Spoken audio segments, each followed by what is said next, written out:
Hello bachcho, let's read this question. The question says how many elements possess positive value of electron gain enthalpy from the given elements. ये जो elements दिए गए हैं इनमें से positive electron gain enthalpy किसकी होगी? हमें दिया helium, beryllium, nitrogen, fluorine, lithium, carbon and neon. Right? The key concept for this question is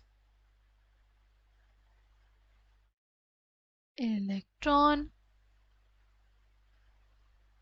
gain enthalpy. What is electron gain enthalpy? Electron gain enthalpy is basically the enthalpy change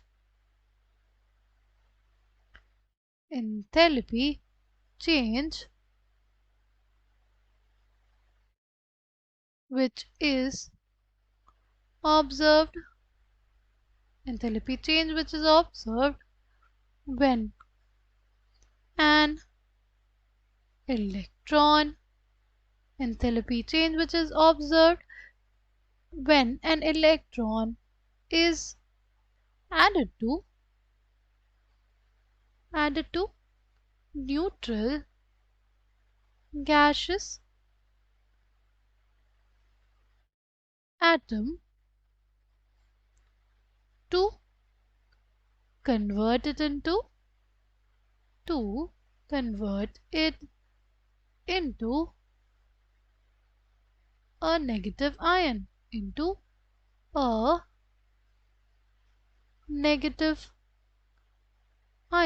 वो enthalpy change जो basically हमारे पास तब होता है जब हमने एक electron को ऐड किया हो किसमें, एक न्यूट्रल गैसेस एटम में, ठीक, ताकि वो क्या बन जाए, एक negative ion. Right? Enthalpy change which is observed when an electron is added to neutral gaseous atom to convert it into negative ion. जैसे कि हमारे पास कोई gaseous atom है A, उसमें अगर हमने इलेक्ट्रॉन को ऐड किया तो हमारे पास क्या बन जाएगा, एक नेगेटिव आयन बन जाएगा. ठीक, अब जो भी एनर्जी चेंज हुआ, जो भी एंथैल्पी चेंज हुआ इस इलेक्ट्रॉन को इस न्यूट्रल एटम में ऐड करने में, उसी को हम लोग क्या कहते हैं, इलेक्ट्रॉन गेन एंथैल्पी. ठीक, ये हमारे पास एक्सोथर्मिक भी होता है और एंडोथर्मिक भी होता है, यानी कई बार जो एंथैल्पी चेंज है वो हमारे पास नेगेटिव देखने को मिलता है, जैसे फॉर हैलाइड्स. राइट, कई बार ये पॉजिटिव देखने को मिलता है. राइट, किस केसेस में देखने को मिलता है positive? In the case of noble gases. Noble gases के लिए जो इलेक्ट्रॉन गेन एंथैल्पी होती है वो पॉजिटिव होती है. ऐसा क्यों? ऐसा इस वजह से होता है ना, क्योंकि हमारे पास इलेक्ट्रॉन को जो एंटर करना होगा, जैसे हमारे पास हीलियम है, हीलियम की इलेक्ट्रॉनिक कॉन्फ़िगरेशन क्या होती है, 1s2. अब जो नेक्स्ट इलेक्ट्रॉन को एंटर करना पड़ेगा वो नेक्स्ट प्रिंसिपल क्वांटम नंबर वाली शेल में ऐड होगा. राइट, यानी 2s में इलेक्ट्रॉन ऐड होगा. ठीक, अब उस 2s में अगर इलेक्ट्रॉन ऐड होगा तो क्या होगा, वो एक हायर एनर्जी की शेल है. राइट, और किसी हायर एनर्जी की शेल में इलेक्ट्रॉन देने में हमें बहुत ही ज़्यादा एनर्जी लगेगी. ठीक है, उसमें एनर्जी रिलीज नहीं होगी, उसमें एनर्जी लगेगी, क्योंकि हम इलेक्ट्रॉन डालेंगे किसमें, एक नेक्स्ट हायर एनर्जी लेवल में. ठीक, इसी वजह से हमारे पास जो नोबल गैसेस होती हैं उनके लिए जो वैल्यूज होती हैं किसकी, इलेक्ट्रॉन गेन एंथैल्पी की, वो पॉजिटिव होती है, क्योंकि इलेक्ट्रॉन का एडिशन होता है एक नेक्स्ट हायर एनर्जी लेवल में. हायर एनर्जी लेवल में इलेक्ट्रॉन डालने के लिए हमें पहले एनर्जी देनी पड़ेगी ना, देनी पड़ेगी तभी वो इलेक्ट्रॉन जाएगा एक हायर एनर्जी लेवल में. अगर हम लोग बात करते हैं इस क्वेश्चन की, तो उसमें क्या पूछा है हमसे बेसिकली कि कौन कौन से ऐसे एलिमेंट्स हैं जिनके लिए पॉजिटिव वैल्यू होगी इलेक्ट्रॉन गेन एंथैल्पी की. तो देखो, हीलियम के लिए होगी, हीलियम एक क्या है, नोबल गैसेस है. राइट, हीलियम के लिए और नियॉन के लिए तो होगी. बाकी अगर हम लोग बात करें फ्लोरीन और क्लोरीन की तो बहुत ही ज़्यादा हाईली नेगेटिव वैल्यूज होती हैं. ठीक, बचा हमारे पास बेरिलियम, नाइट्रोजन, लिथियम और कार्बन. फिर बात करते हैं बेरिलियम, लिथियम, कार्बन और नाइट्रोजन की।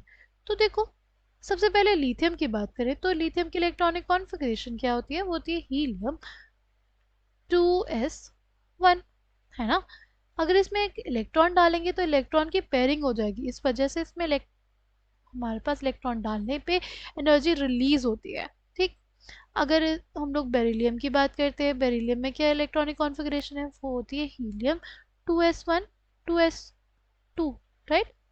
2s2 होती है। ठीक है, हीलियम 2s2 इलेक्ट्रॉनिक कॉन्फ़िगरेशन है।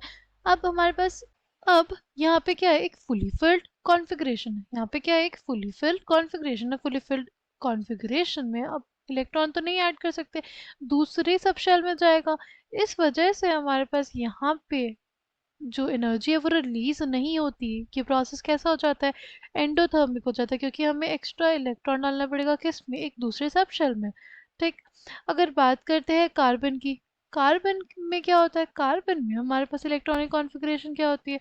कार्बन की इलेक्ट्रॉनिक कॉन्फ़िगरेशन हमारे पास है हीलियम 2s2 2p2। इसमें आप इलेक्ट्रॉन डालेंगे तो एक स्टेबल कॉन्फ़िगरेशन अचीव करेगा। इस वजह से इसके लिए जो हमारे पास इलेक्ट्रॉन की एंथैल्पी की वैल्यू होती है वो नेगेटिव होती है। अगर बात करते हैं हम लोग नाइट्रोजन की, तो उसमें इलेक्ट्रॉनिक कॉन्फ़िगरेशन क्या है? वो है हीलियम 2s2 2p3। ये भी हमारे पास क्या है? एक हाफ फिल्ड कॉन्फ़िगरेशन है। क्या है? यहाँ पे हमारे पास एक हाफ फिल्ड कॉन्फ़िगरेशन है। जब भी हमारे पास हाफ फिल्ड कॉन्फ़िगरेशन रहेगी, जब भी हमारे पास होगी एक हाफ फिल्ड कॉन्फ़िगरेशन या फुली फिल्ड कॉन्फ़िगरेशन, उसमें इलेक्ट्रॉन को डालना बहुत ही ज़्यादा मुश्किल होता है, क्योंकि ये ऑलरेडी बहुत ज़्यादा स्टेबल स्पीशीज़ होते हैं, राइट?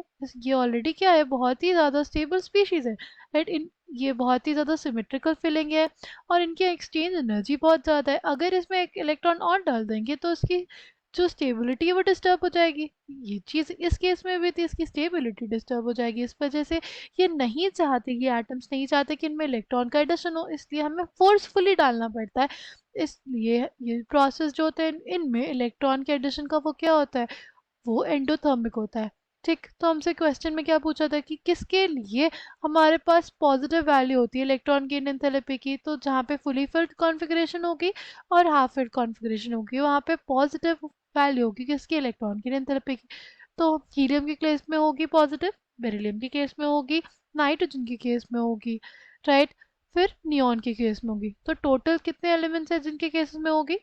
टोटल हो जाएगी 4 एलिमेंट्स के केसेस में। इसलिए हमारे पास इस क्वेश्चन का जो फाइनल आंसर आएगा वो हमारे पास आ जाएगा 4। Final answer for this question will be 4। I hope you understood it well. Thank you, all the best.